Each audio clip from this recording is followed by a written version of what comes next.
Olá, boa noite. Veja no Brasil TV deste sábado, dia 21 de setembro. Acidente com BRT deixa 64 pessoas feridas no Rio de Janeiro.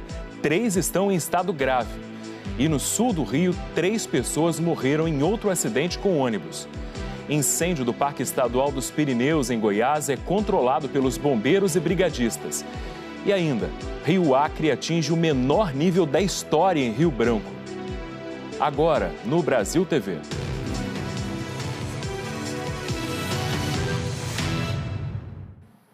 Bombeiros e brigadistas controlaram o incêndio que atingiu o Parque Estadual dos Pirineus, em Goiás. A Weila Gonçalves tem as informações. Olá, amigos do Brasil TV.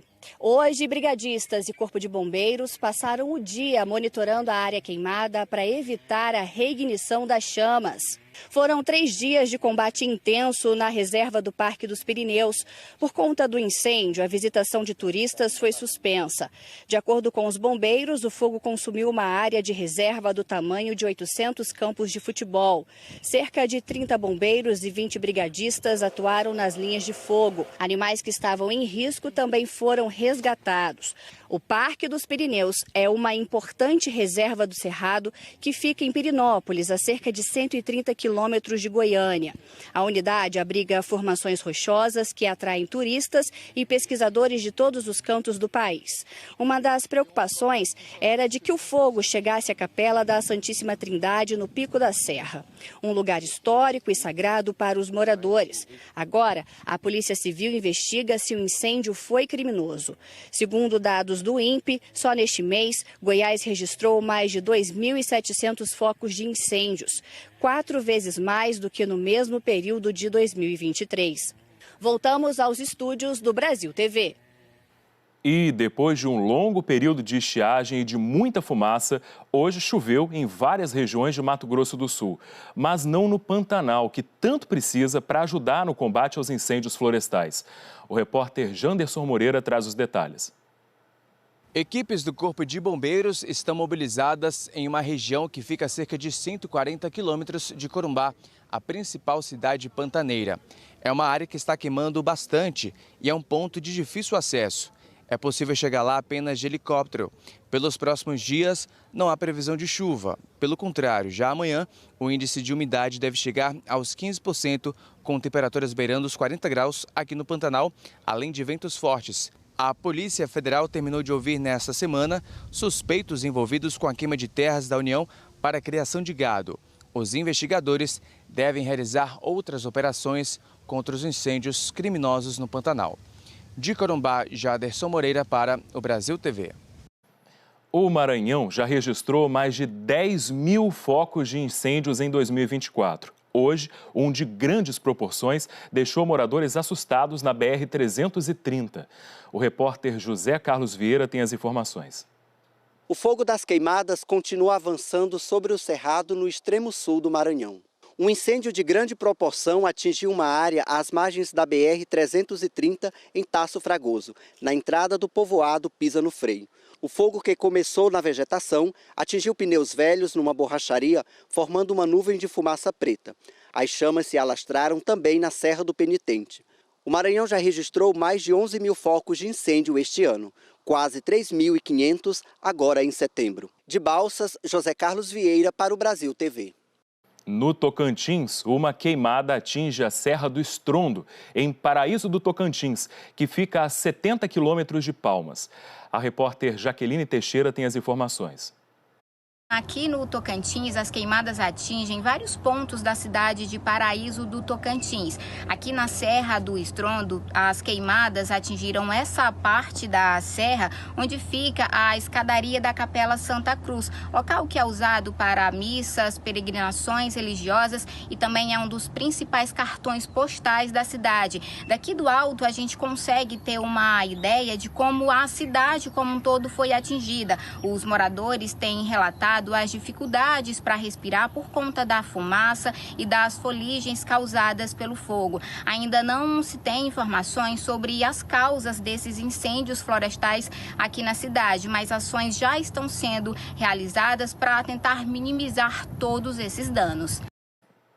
O rio Acre atingiu hoje o menor nível da história em Rio Branco, 1,23 m.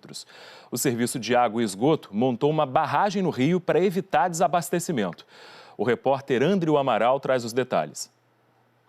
Em 53 anos de medição, essa é a primeira vez que o rio Acre atinge a marca de 1,23 m. Antes, a menor cota histórica era de 1,25 m e foi registrada em outubro de 2022. O rio está abaixo de 2 metros há mais de 90 dias. O Serviço de Água e Esgoto da capital montou uma barragem próxima à captação das bombas para evitar o desabastecimento.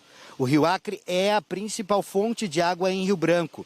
Pelo menos 37 comunidades da zona rural do município estão recebendo abastecimento por meio de caminhões-pipa, em uma operação da Defesa Civil Municipal. 35 mil pessoas são atendidas. A escassez hídrica afeta os 22 municípios do Acre. O governo do estado decretou situação de emergência que foi reconhecida pelo governo federal em agosto deste ano. Volto com você. Em Minas Gerais, várias famílias passaram o dia de hoje plantando novas mudas de árvores para tentar reduzir os impactos das queimadas. A repórter Larissa Carvalho mostra pra gente. Aqui em Minas são muitas queimadas. Em alguns locais do estado, as comunidades estão se organizando para tentar minimizar os impactos de tantas queimadas. Neste parque aqui em Belo Horizonte, que fica na região da Pampulha, várias famílias passaram o dia de sábado plantando novas mudas. Neste momento, em Minas Gerais, 10 parques, monumentos, unidades de conservação tem agora grandes áreas devastadas pelo fogo. Só no Caraça, mais de 3 mil hectares já foram queimados. Na região da Serra do Cipó, a área de proteção ambiental Morro da Pedreira perdeu o equivalente a 6 mil campos de futebol.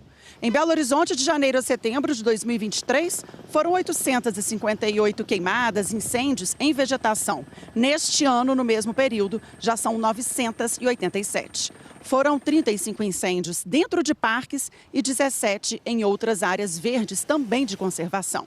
Especialistas em ecologia e meio ambiente alertam que a jornada para o que foi queimado se refazer vai ser longa. Em alguns casos, sem sucesso. É que muitas espécies não têm mecanismos naturais para rebrotar. Já alguns ecossistemas podem se recuperar parcialmente, mas podem levar entre 40 e 50 anos para isso. A UFMG explicou para a gente que o Cerrado tem mais capacidade de recuperação. Já a Mata Atlântica, bem menos. A Secretaria de Meio Ambiente de Minas afirma que, ao passar o período crítico desses incêndios, as equipes das unidades de conservação vão fazer uma avaliação dos impactos para planejar a intervenção necessária, como o replantio de espécies nativas e confecção de aceiros para evitar o ingresso de novos incêndios.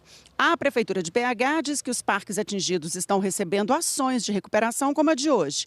Está fazendo o levantamento da área queimada, dos danos causados à fauna, à flora local e a partir daí começa então o trabalho de adubação do solo e o plantio de novas mudas. A comunidade aqui em Belo Horizonte tirou esse sábado para dar esse bom exemplo neste parque aqui da região da Pampulha. De Belo Horizonte, Larissa Carvalho, para o Brasil TV. No Rio de Janeiro, um grave acidente com um BRT deixou 64 pessoas feridas. 3 estão em estado grave. O acidente foi por volta das 6 da manhã. O BRT vinha pela Avenida Brasil, sentido centro. Logo depois da estação Into, a última antes do terminal Gentileza, o ônibus se chocou com uma pilastra do viaduto do gasômetro. O Marcelo é socorrista da Ponte Rio-Niterói. Estava saindo do trabalho quando passou pelo acidente e foi ajudar. Estava saindo de plantão aqui da Ponte Niterói, quando me deparei com um acidente de múltiplas vítimas. Múltiplas vítimas é quando a capacidade de atendimento é menor do que o número de feridos, mas aí logo em seguida chegou o SAMU, Corpo de Bombeiros, e foi feito os atendimentos. O Corpo de Bombeiros foi acionado às 6h05. Socorristas do SAMU também foram deslocados para lá. Esse acidente ele foi em torno de 6 horas. E entrou para a central 6h05. Chegamos ao local 6h15.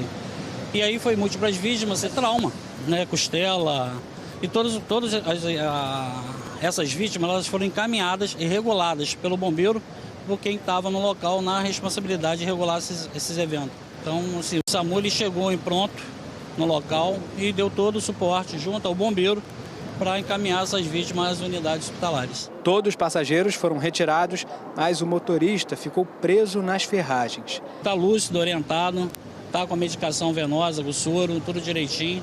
Depois de 3 horas, os bombeiros conseguiram retirá-lo de dentro do ônibus. Ele aparentava ter fraturado as pernas, estava com dores e foi levado para o Hospital Municipal Souza Aguiar.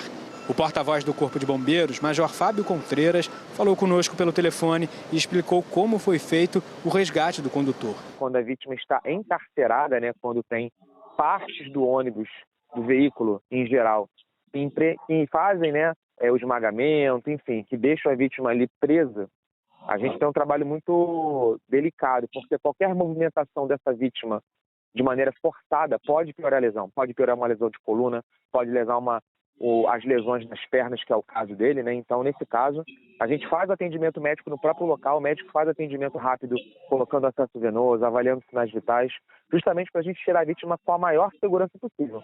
No total, 64 pessoas ficaram feridas, 3 com gravidade. Além do Souza Aguiar, os feridos foram distribuídos entre os hospitais Salgado Filho, Evandro Freire e Miguel Couto. Pouco antes de 11 horas da manhã, a Polícia Civil começou a perícia no local, o que pode ajudar a identificar as causas desse acidente. A Defesa Civil do município também realiza uma vistoria para avaliar se houve algum dano ao pilar do viaduto do gasômetro. O objetivo é ter certeza que não há nenhum risco estrutural. A estação Into ficou interditada a manhã toda e o corredor ficou no sistema de pare e siga. Ainda no Rio, 3 pessoas morreram num acidente com um ônibus em Piraí, no sul do estado. A repórter Isabela Campos tem as informações para a gente. O ônibus saiu de Curitiba para o Rio de Janeiro. Ele tombou por volta de 10 horas da manhã aqui na Serra das Araras, na altura do quilômetro 225 da Via Dutra. Os 43 passageiros são do time de futebol americano Curitiba Crocodiles. No perfil do time há várias fotos tiradas durante a viagem. 3 pessoas morreram e 11 ficaram feridas. Todas foram levadas para hospitais da região. O time estava indo para o Rio, onde enfrentaria no começo da tarde o Flamengo Imperadores pelo Brasileirão de Futebol Americano. Equipes médicas da concessionária, SAMU e Corpo de Bombeiros estão atuando no atendimento às vítimas e a polícia investiga quais foram as circunstâncias desse acidente.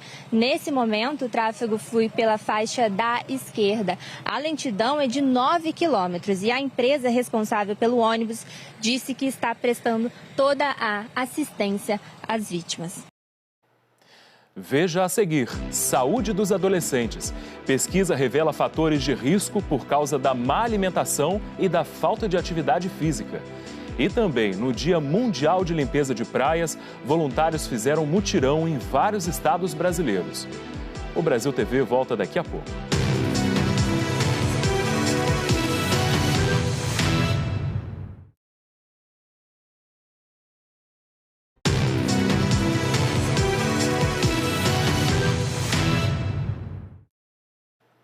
Uma pesquisa traz um alerta importante para as famílias brasileiras. Mais de 80% dos adolescentes apresentam fatores de risco por causa da má alimentação e da falta de atividade física. Nos almoços da família Novaes sempre tem espaço na mesa para uma salada bem colorida. A Geisa faz questão que a filha de 13 anos coma sempre uma refeição variada. A alimentação vai dar mais disposição para ela brincar, para ela correr, para ter mais energia, Uma boa noite de sono. Além de caprichar na comida, a mãe incentiva a prática de atividades físicas. A Duda já testou várias modalidades: balé, taekwondo, handebol, natação e agora encara o desafio de se equilibrar na trave, nas barras assimétricas e de tentar saltar cada vez com mais precisão. Preocupo muito, porque se eu não praticar esporte agora, lá no futuro eu posso ter dificuldades, tanto mentalmente e físico, por causa do peso também. Mas uma pesquisa feita pela UFMG em parceria com a Universidade Federal de São Paulo mostrou que uma rotina assim, com alimentação equilibrada e com corpo em movimento, está longe de ser a realidade dos jovens brasileiros. E a conta dessa falta de hábitos saudáveis pode chegar bem antes. Os dados são da Pesquisa Nacional de Saúde Escolar, realizada com mais de 120 mil estudantes de 13 a 17 anos. O estudo aponta que mais de 81% dos adolescentes do país têm 2 ou mais fatores de risco para a saúde. Eles podem sofrer com problemas respiratórios, no coração e até câncer ou diabetes. E os pesquisadores concluíram também que essas doenças poderiam se desenvolver devido à falta de exercícios regulares. A alimentação é outro ponto de alerta. 58,4% não consomem frutas e verduras com frequência. Por outro lado, quase 33% têm sempre à mão uma guloseima. A população mais vulnerável, ela tem menos acesso aos serviços de promoção da saúde, tanto em relação à alimentação, aos serviços de saúde e também para a prática de atividade física. Então, é todo esse ambiente que favorece, comportamentos obesogênicos, inatividade física também. A gente precisa de também trabalhar com múltiplas ações, intervenções e pensando em ações intersetoriais, que vão desde as políticas públicas de saúde, mas também nas políticas públicas sociais para a redução das desigualdades. Mas a expectativa dos especialistas é boa, já que as condições de risco são reversíveis. E o esporte pode ajudar a ter a disciplina de uma vida saudável. Sono, atividade física, gerenciamento do estresse e alimentação, eles andam de mão juntas, assim, de mãos atadas mesmo. Então, por exemplo, a criança que faz uma atividade física, que pratica algum esporte, ela sabe que ela precisa alimentar. E hoje é Dia Mundial de Limpeza de Praias. Voluntários fizeram um mutirão em vários estados do Brasil. Em Fortaleza, o lixo foi recolhido em 4 praias diferentes. Tudo foi levado para ecopontos e distribuído em instituições que trabalham com reciclagem. Em Ilhéus, no sul da Bahia, as 200 pessoas que participaram da ação retiraram mais de 1,5 toneladas de lixo da praia. E é com esse exemplo que a gente termina o Brasil TV de hoje. Outras notícias no Jornal Nacional, às 8h40 da noite, hora de Brasília. Ótima noite para você e um excelente fim de semana.